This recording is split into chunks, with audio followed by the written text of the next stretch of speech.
Hello and welcome to your Newsmax Now update. I'm John Bachman. President Obama arrives in St. Petersburg, Russia today with a message for G20 summit leaders. Support the U.S. in its intention to launch a military strike against Syria.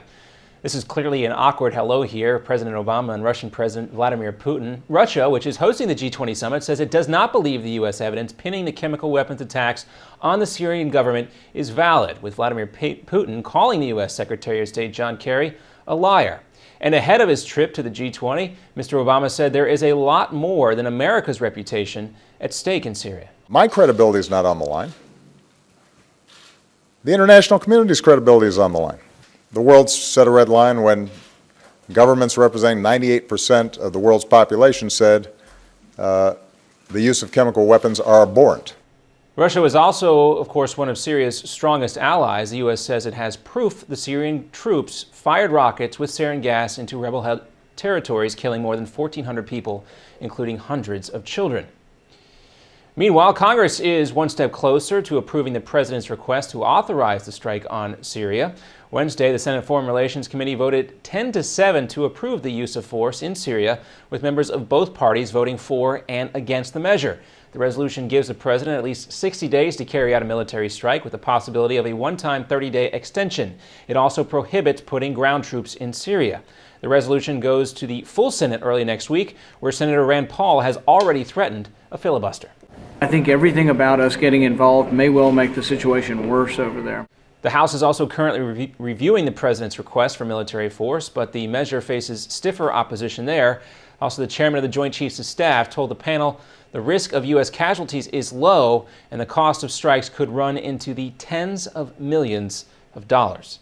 And President Clinton has kicked off the White House's push to get people to enroll in Obamacare beginning October 1st. Americans will be able to buy health insurance in online markets called exchanges.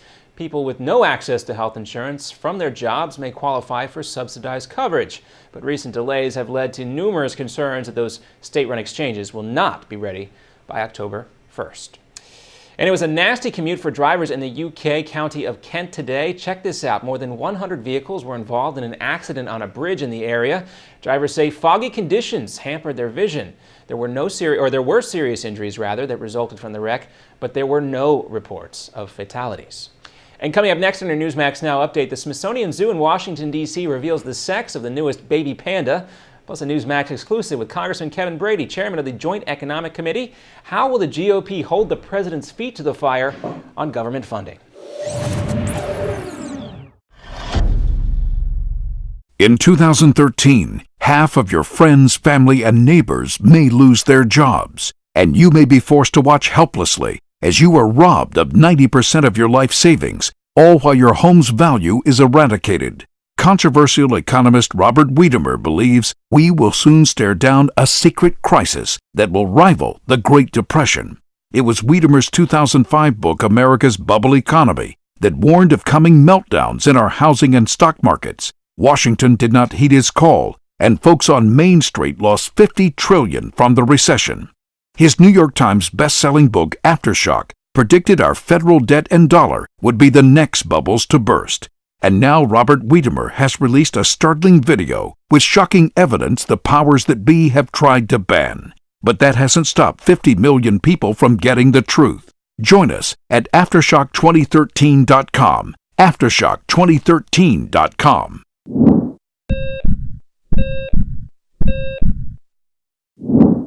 We're in the midst of an obesity epidemic, and I'm not surprised. The statistics on obesity mirror an increasing trend of eating out or ordering in. In fact, some people dine out every night, but eating in restaurants is one of the biggest enemies of your heart.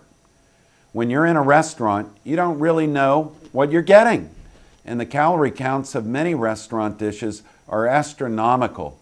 In fact, some single dishes contain more calories than we should eat in an entire day. Eating in fast food restaurants is even worse. A diet of hamburgers, French fries, and shakes constitutes a fast lane to the emergency room. If you really want to help your heart, get in the habit of cooking simple meals at home. Here are 3 easy tips that will make your food taste better than even the best restaurant. Choose the best fruit in season. your local farmer's market is a great place to start.